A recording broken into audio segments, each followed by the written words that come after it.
Okay, ladies and gentlemen. All right. If you watch any of my videos, you've seen any of my live streams, you realize I play a lot, and I mean a lot of Apex Arena. So that being said, I should know what is definitive good shit for Arena in the sense of guns.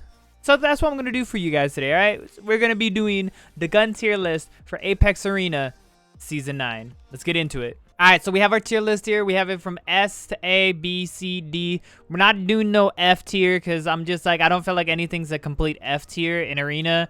Almost literally everything's viable in Arena, like by far. So I'm going to go in the order for how this has it here. We're going to base it on that. So first we have the RE45 Auto. I'm not going to lie to you guys. At first I was a bit skeptical for it, but after playing around with it, I'm going to say it's a solid B tier. More specifically for if you pick it up round 1, you can guarantee a win. Alright? I'm giving you solidarity on this one. It is a guaranteed win. P2020, I think P2020 is by far going to be my only D tier weapon. It is an easy like level 3 first round like rank up to it, but by far it's like it's more of that weapon that you have in the back pocket with the other weapon you choose round 1, hoping that you can kill them with that one, and then you just fuck up and swap to it. Next, we have the R301 Carbine. So it's not a round 1 available pick. However, that's not by any means put it down any bit lower. I'm going to tell you guys this from experience. R301 is a definitive S tier for me. Now, R99, you can pick round 1. You can only get it for its no attachments form. But if you know how to control the recoil, it is a solid A tier. Further on in the rounds and like that, especially since like over time and the nerfs and the buffs, I feel like it did get to it. So I'm not saying it's an S tier. Could be, but I'm not saying it's an S tier. Next, we have an alternator. As a round 1 pick, it would be like a solid A for like round 1 related. But I would say like that's about it. You pick it like round 1 and then you don't really have it going anywhere. But I will say it is in front of the RE45 Auto. Next, we have the G7 Scout. I don't see this personally a lot in Arena, but it is a good gun in general, so I would throw it into the B tier. Now, Volt SMG. I can pick Volt SMG from round 1 to basically freaking own 3 straight rounds. So Volt by far is an A tier for me. I wouldn't say it's an S tier. I feel like my S tier stuff is more so like guns you can't really get round 1. It's like a waste of almost all your points to get it round 1, but it's viable the entire way. That's how I'm going to be doing this. Now the Devotion, I know I said no more in the D tier. I'm going to put it in C tier. It has its moments. You can get it from round 1. It is solely map based. Right now, with the current map, since we have Gardens, we have Phase Runner, and we have Party Crasher, I'd say Party Crasher is by far its best map to play on. Any other map, and you're just asking to get shot in the foot and lose. Havoc Rifle. I haven't seen the Havoc Rifle be played too much. My own personal experience, I will throw it in a C tier, just above the Devotion, actually. Now, L-Star. L-Star, if you use the L-Star, 1, fuck you. And 2, you know what an A-tier weapon is for Arena. You can run house with the L-Star from the first round to your win. It is by far strangely, like, really powerful in Arena. Now, if you ask Montana, I would, for the longbow, if you ask Montana, I would put the longbow in S tier. Mostly because my shot is, But, for the sake of all y'all, and thinking, oh, well, he's just going to put the longbow up in tier 1 because he's the longbow god.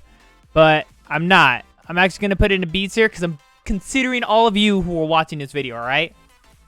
Not an A tier by any means to anyone else. It is definitely not an S tier to anyone else but me. Next, we have the Mozambique shotgun. Now, have you played enough Arena? You know damn well that Mozambique's your best friend. You say fuck it to the P2020. You never picked the P2020, all right? If you pick the P2020 and you're my team, I will leave the match solely for that reason. Not really, because they do the penalty of like 10 minutes, and I don't want a 10-minute penalty. But Mozambique as its own, and I have had my complete 3 rounds, no losses with the Mozambique. I will give you Mozambique A tier, but it is at the very bottom of the A tier. Oh shit, I need to move that. Next, we have the EVA 8 Auto. There's no other means for it. It is straight S tier. But if you run the EVA 8 Auto round 1 and full rush me, 1, fuck you. And 2, you're a madman and I love it. Alright, next we have the Massive Shotgun. So, over time, this has been nerfed like a shit ton.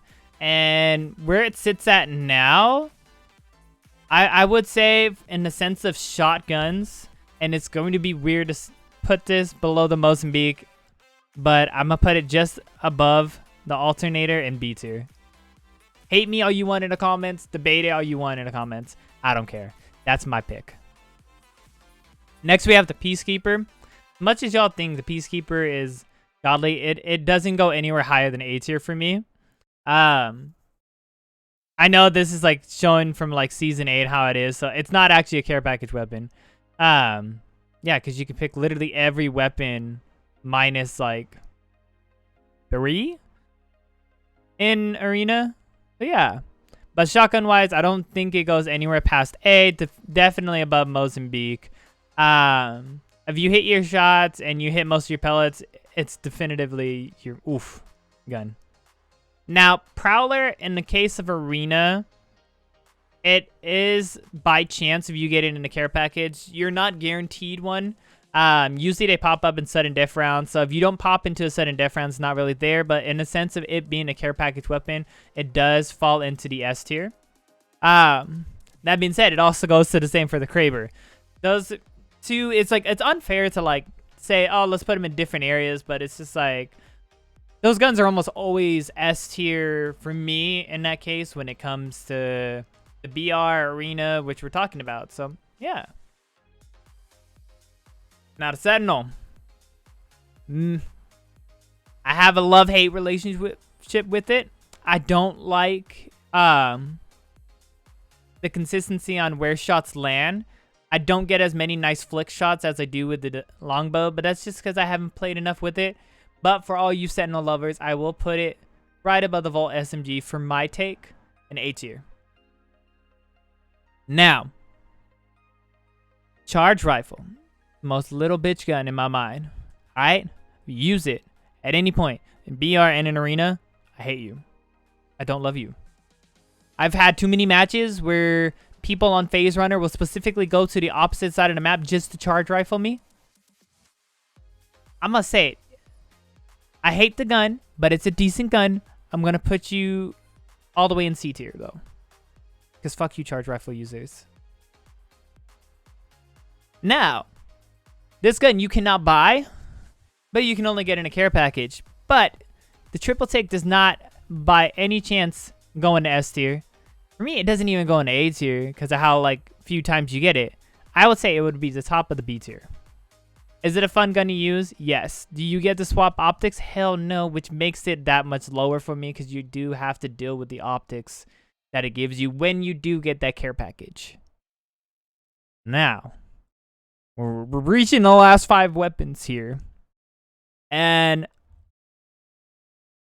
in the words of Abrelli, give me my Peter. Peter is definitely going just before the Volt SMG, not in front of the Sentinel, but it is A tier. It has probably one of the best of like marksman category or hip fire accuracy in my opinion. And those headshots are nasty when you hit them. If you know the timing, with the actual like bolt delay, you can melt someone. So that's why it's going into A tier. Now Wingman. Wingman's my baby next to the longbow. If I could run longbow, Wingman, I would. But arena's a bit too sweaty at times, and you gotta run at least one full auto or one shotty. But my wingman's gonna be right there, S tier, right in front of that R301, because I hit some juicy clips with it. Now, if you're a Spitfire man, I hate you. I know there's a lot of guns that I hate, mostly because of you use them against me. I don't like to use them, period. But if these teams are getting sweaty, I'll pull out a Spitfire. I'll kick your ass.